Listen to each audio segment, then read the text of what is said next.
Good morning, boys and girls. Today at Storytime with Grammy Field, I have a book called Albert's Raccoon.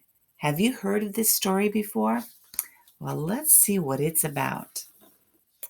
One day, Albert came home from school and saw a large wooden box sitting on the doorstep. It was from his Uncle Fred. "Oh dear," said Albert's mother. "The last time Uncle Fred came to stay, he left 2 snacks under his bed and a giant bat hanging on the back of the bedroom door." Can you imagine? Her face turned white just thinking about it. Albert's father rolled his eyes, and the time before that, he left a hippopotamus in the pond.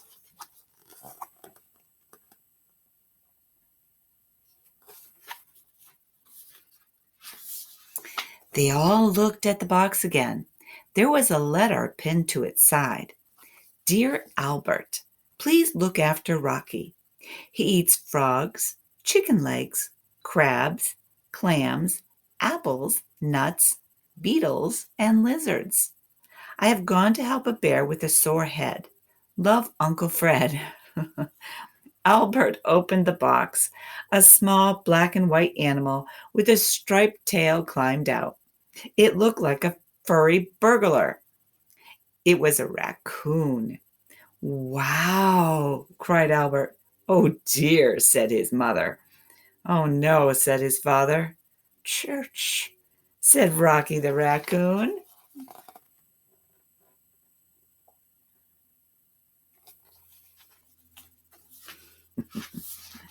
For the rest of the day, Albert and Rocky played together. They hunted for apples.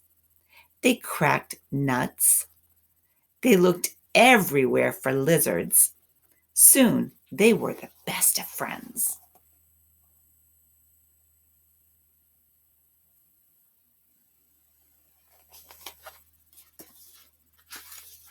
That night, Rocky slept curled up in a box in the kitchen.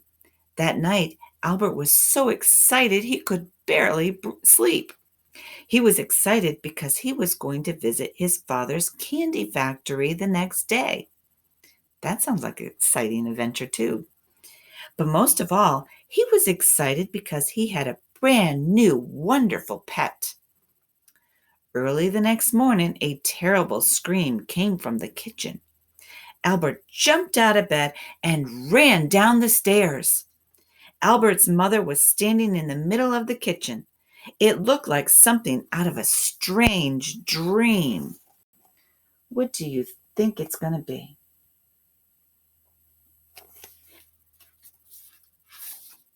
The toaster was making spaghetti. The pasta machine was making toast. The fruit juice maker was peeling potatoes, and the washing machine was cooking scrambled eggs for breakfast. I don't know how that's possible.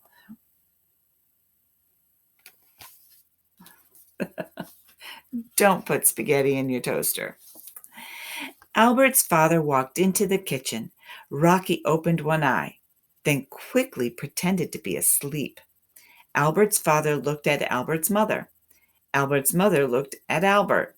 Then everyone looked at Albert's raccoon. Rocky kept his eyes shut tight. Can you shut your eyes really tight? Shut up tight. Well, Rocky kept his eyes tight, closed tight. But everyone knew that raccoons love fiddling with things. And everyone could see the parts of the washing machine that he was trying to hide under his tail. Can you see that? See what he's doing?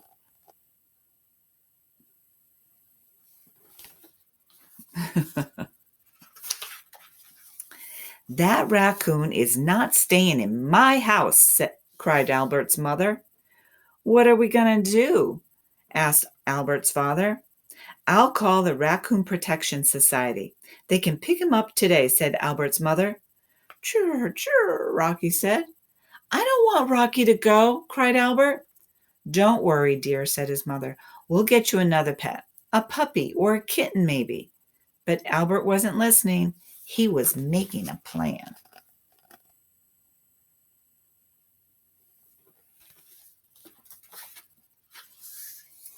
Behind the kitchen door was Albert's old panda bear backpack. It didn't look much like a raccoon, but his plan might just work. Albert picked up Rocky and put him inside his new backpack. "Don't make a noise," whispered Albert. Rocky's bright eyes glittered. It was as if he understood every word. Then Albert put the old panda bear backpack into Rocky's box and curled it up to look at like it was asleep. Albert couldn't help grinning to himself. The Raccoon Protection Society would get a big surprise when they arrived to pick up Rocky.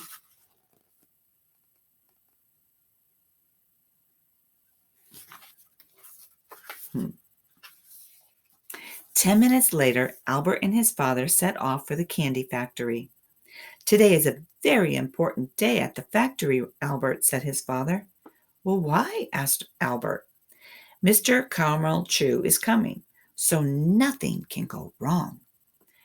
Albert felt his face turn red. "Who's Mr. Carmel Chew?" he asked. "Mr. Carmel Chew owns candy stores all over the world," explained Albert's father. "If he likes my candy, he'll buy boxes and boxes of it."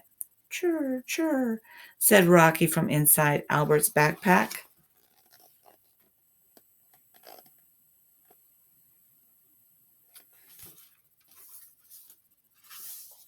"Excuse me," said Albert's father.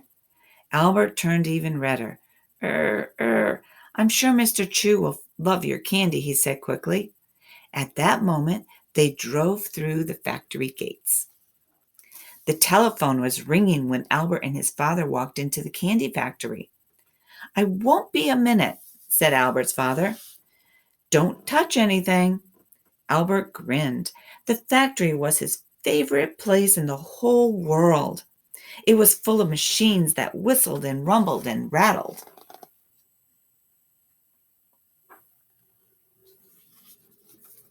Do you think you would have fun at a candy store or factory making candy?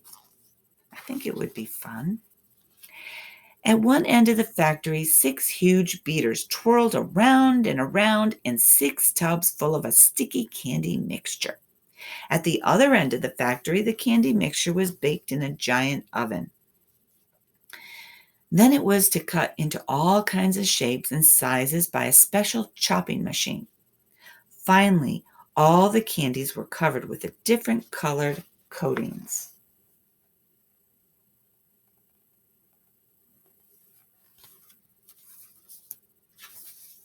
Bong, splatter, crash. Oh my, the candies poured out of a huge silver tube onto an enormous tasty tray.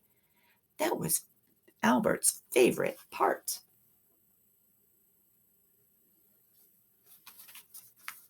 Why do you think they're splattering? Albert lifted his backpack off his shoulders. "I'll show you around if you promise not to touch anything," he whispered to Rocky. But when he opened the backpack, his stomach turned to ice. Rocky had disappeared. Oh dear. Bang! "Albert!" cried his father.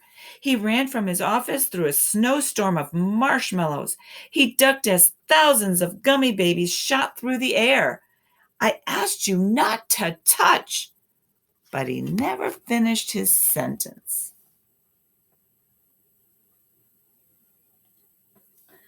Why do you think he didn't finish his sentence?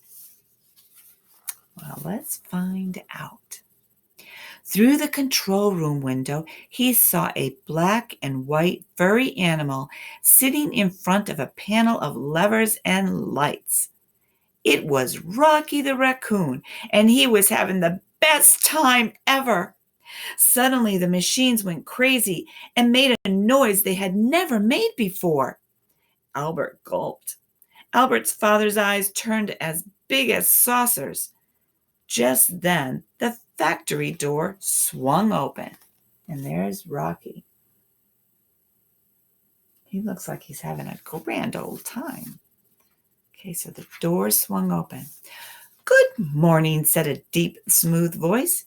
A man wearing a brown and white suit came and carrying a gold-top cane walked in through the factory door. Mr. Carmel Chew, at your service, he said. Albert's father's face turned the color of powdered sugar. Aren't you expecting me? Said Mr. Carmel Chew in a puzzled voice. Albert's father opened his mouth, but no words came out.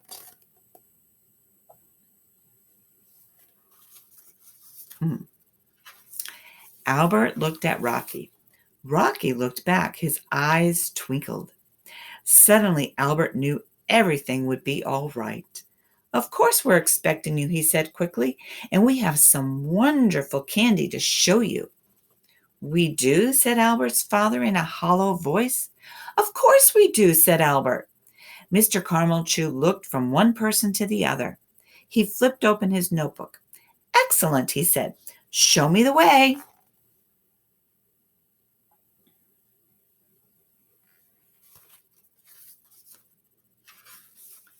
Albert's father, and Mr. Carmel Chew stood in front of the giant tasting tray. It was empty. Never mind, said Mr. Carmel Chew smoothly. I'll come back another day. He snapped his notebook shut. Please wait, cried Albert. He gulped and looked at Rocky in the control room.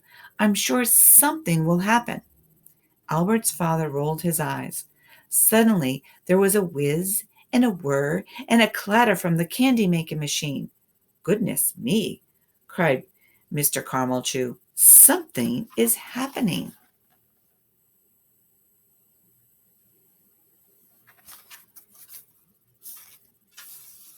Whoosh! A waterfall of candy poured out of the huge silver tube and crashed onto the tasting tray.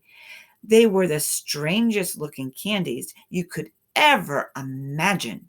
There were no gobstoppers or gumdrops. There were no jelly beans or lollipops. There was no bubble gum or taffy or licorice. Whoosh! What do you think popped out? Instead, there was sugary green frogs and chewy chicken legs. There was frosted pink crabs and a smooth chocolate clams. There were peppermint lizards and crunchy orange beetles. They were just the kind of candies a raccoon might like to eat. Albert gasped and turned bright red. What would Mr. Carmel Chew say?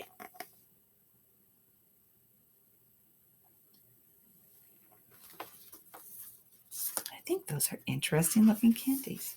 Fantastic, said Mr. Carmel Chew. He clapped his hands and danced around his cane. Your candies are absolutely fantastic, he cried. I've never seen anything like them. Mr. Carmel Chew grabbed Albert's father by the hand. Congratulations, my dear sir. I'll buy everything you have, and I'll order 1 million more. 1 million, croaked Albert's father. Mr. Carmel Chew threw back his head and laughed. All right, 2 million, he said.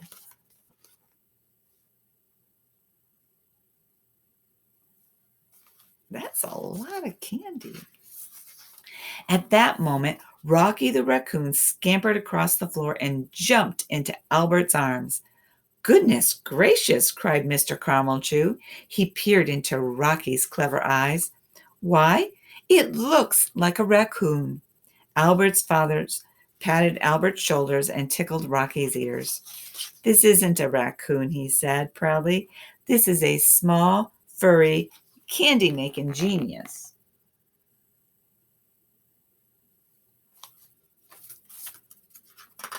He laughed and he ruffled Albert's hair. And he belongs to my son, Albert. Albert looked up. Does that mean I get to keep him forever? He whispered. Forever, said Albert's father with a smile.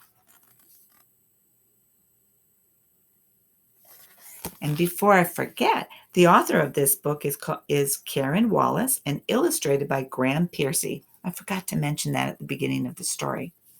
Well, I'm not sure having a pet raccoon is an appropriate pet to have, but I think that this raccoon did a wonderful thing for this candy-making factory, don't you?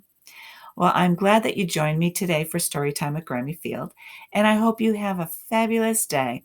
Be nice to people and be kind.